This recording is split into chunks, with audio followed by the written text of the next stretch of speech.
देखिए बच्चों, आपके मेन एग्जाम मैथ पेपर का 23 नंबर क्वेश्चन बचा हुआ है। इसको सॉल्व कर लेते हैं। लिखा हुआ है रैखिक समीकरण युग्म को हल कीजिए। अब इसे आप विलोपन से भी हल कर सकते हैं, प्रतिस्थापन से भी हल कर सकते हैं।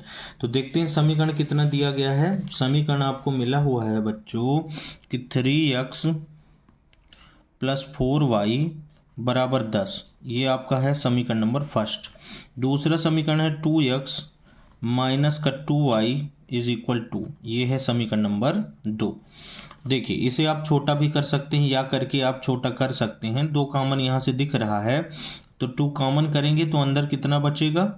बचेगा x - 2y। 2 तो बाहर हो चुका है बच्चों, तो y बचा बराबर 2। यहाँ से देखिए 2 गुणे का उधर जाएगा, बटे का हो जाएगा, तो x - y बराबर 2/2। 2 से 2 कट हो गया, तो बचा 1। तो नया समीकरण क्या बन के आया? x - y बराबर 1। आप इसे समीकरण नंबर 2 दे दीजिए, इसे मत दीजिए। ये हल है बच्चों नंबर 23वां का, 23। अब देखिए, आपको समीकरण नंबर 1 और 2 से किसी एक चर को हटाना होगा। तो हमें यहाँ पे देखिए x का गुणांक 3 लाना पड़ेगा, तभी ये हट पाएगा। तो आप समीकरण नंबर 2 में 3 से गुणा करके समीकरण 1 में घटाने पर आप ऐसा कर सकते हैं। 1 में घटाने पर तो यहाँ से देखिएगा बच्चों, अगर 2 में मैं 3 से गुणा करता हूँ तो ये बन जाएगा 3x - 3y बराबर 3 एकम 3। अब इसके बाद आप इस पहले समीकरण को रख दीजिए, तो 3x + 4y और बराबर के उधर 10 है। अब इसे घटाएंगे तो यहाँ माइनस और यहाँ माइनस, ये दोनों तो कट गए। -4 - 3 मिलके हो गए बच्चों -7y, और ऋण 10 में 3 निकल जाएंगे तो बचेंगे ऋण के 7। ऋण से ऋण भी कट गया। अब y बराबर यहाँ से 7, ये गुणे वाला 7 इधर आया, बटे में 7 एकम 7। y की वैल्यू कितनी आ गई? 1। अब y बराबर 1 आप समीकरण नंबर 1 में रख दीजिए या कि 2 में रख दीजिए, आपकी मर्जी है। तो y बराबर 1 समीकरण 2 में रखने पर 2 में रख दीजिए आप, क्योंकि 2 छोटा है। तो 2 में रखने पर देखेंगे x - y के बराबर 1 लिखा है। अब y की वैल्यू कितनी रखनी है? 1। तो यहाँ से x - 1 बराबर 1, और माइनस का 1 उधर जाएगा तो प्लस का 1 हो जाएगा, तो x बराबर 1 + 1, और x की वैल्यू कितनी आ जाएगी? 2। तो आपके 2 हल आ गए। अतः x बराबर 2 और y बराबर 1। यही आपके क्या हैं? आंसर। छोटा सा सवाल था बच्चों। अब आप अथवा वाला भी देख लीजिए। अथवा वाला क्वेश्चन क्या कहता है कि 2 अंकों की संख्या के अंकों का योग 9 है। इस संख्या का 9 गुना संख्या के अंकों को पलटने से बनी संख्या का 2 गुना है, वह संख्या ज्ञात करनी है। अब दो अंकों से मिलकर जो संख्या बनती है बच्चों, पहले आपको उसका रूल पता होना चाहिए। अब 2 अंकों से मिलकर बनने वाली संख्या कुछ ऐसी होती है कि 10 गुणे दहाई का अंक प्लस इकाई का अंक। इस रूल से आपकी संख्या बनेगी। इकाई का अंक, कोई भी 2 अंक की संख्या आप इस रूल से बना सकते हैं। तो क्वेश्चन में है कि 2 अंकों की संख्या के अंकों का योग 9 है। तो पहले आप ये दोनों अंक मान लीजिए। जैसे ये अथवा का हल है, माना 2 अंकों की संख्या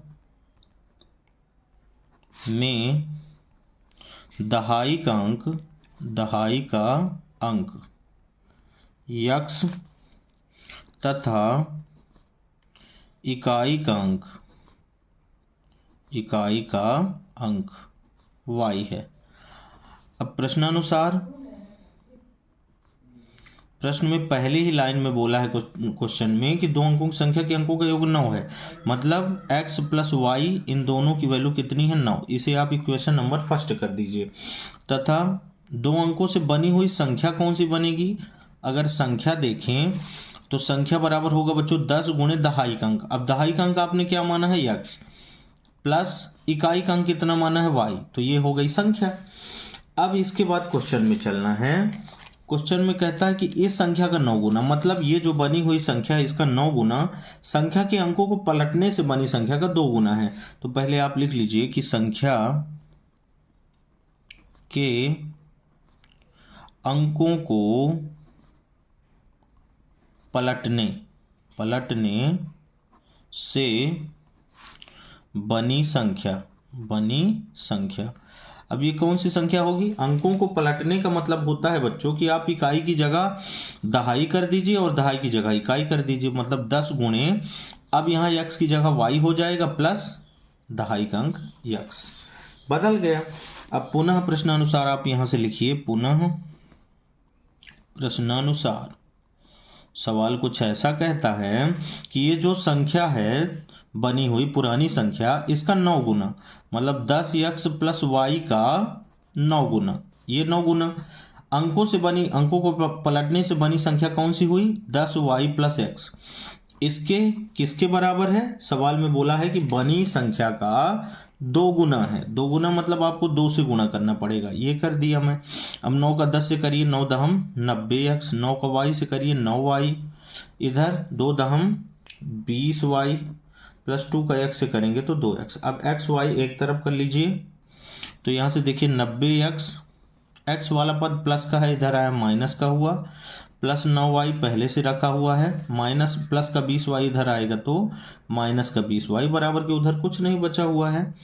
अब यहाँ से देखना है 90x में 2x जाएंगे बच्चों, बचेंगे कितने? 88x, प्लस यहाँ माइनस 20 में प्लस 9 निकल गए, तो यहाँ पे किसका बचेगा? माइनस का बचेगा, क्योंकि माइनस बड़ा है, माइनस 11y बराबर 0। अब इन दोनों में देखिए कुछ ना कुछ कॉमन दिख रहा है आपको, 11 दिख रहा है, 11 निकाल लीजिए, अंदर बचेगा 11 8 88, 8x माइनस 11 पूरा बाहर है, y बराबर 0। अब ये 11 0 के बटे में जाके 0 हो जाएगा, तो यहाँ से 8x माइनस वाई के बराबर 0 बचा। इसे आप समीकरण नंबर 2 दे दीजिए। अब यहाँ देखिए समीकरण नंबर 1 में प्लस का y है, 2 में माइनस का y, तो समीकरण नंबर 1 में 2 को आप सीधे जोड़ दीजिए। समीकरण 1 में समीकरण 2 को जोड़ने पर, क्या करने पर बच्चों? जोड़ने पर। अब इन दोनों को जब जोड़ेंगे आप, तो यहाँ देखिए पहला समीकरण है x प्लस वाई के बराबर 9, और दूसरा समीकरण कितना है? 8x माइनस वाई के बराबर 0। जोड़ेंगे तो देखिए प्लस का y माइनस का y कट जाएंगे, 8x 1x मिलके हो गए 9x, इधर 9 में 0 जोड़ेगा 9 आएगा, x की वैल्यू कितनी आ जाएगी यहाँ से? 9/9, 9 से 9 कट कर दीजिए, 1 आएगा। x का मान कितना आ गया बच्चों? 1 आ गया। अब x बराबर 1 आप समीकरण नंबर 1 में भी रख सकते हैं और 2 में भी रख सकते हैं। 1 कितना था अपने पास? x प्लस वाई बराबर 9, तो समीकरण नंबर 1 में रख दीजिए x बराबर 1, समीकरण 1 में रखने पर, जब 1 में रखेंगे तो 1 कितना है? x प्लस वाई के बराबर 9 है, x की वैल्यू 1 रखना है, 1 प्लस वाई के बराबर 9 हुआ, तो y बराबर यहाँ से देखिए धन का 1 इधर आया, माइनस का हो गया, तो y की वैल्यू कितनी आ गई? 8। अतः हमसे पूछा है सवाल में कि वह संख्या ज्ञात करना है, वह संख्या, तो जो पहले संख्या बनी हुई थी संख्या 10x प्लस वाई, इसमें x और y की जगह आपको मान रखना है केवल, तो अतः संख्या बराबर कितनी थी? 10x plus Y. अब इसमें केवल मान रखना है x और y का, तो 10 गुणे x का मान 1 है प्लस y का मान कितना है? 8। अब 10 एक कम 10 प्लस 8, संख्या कितनी आ जाएगी बच्चों? 10 8 18, और यही आपका फाइनल आंसर है।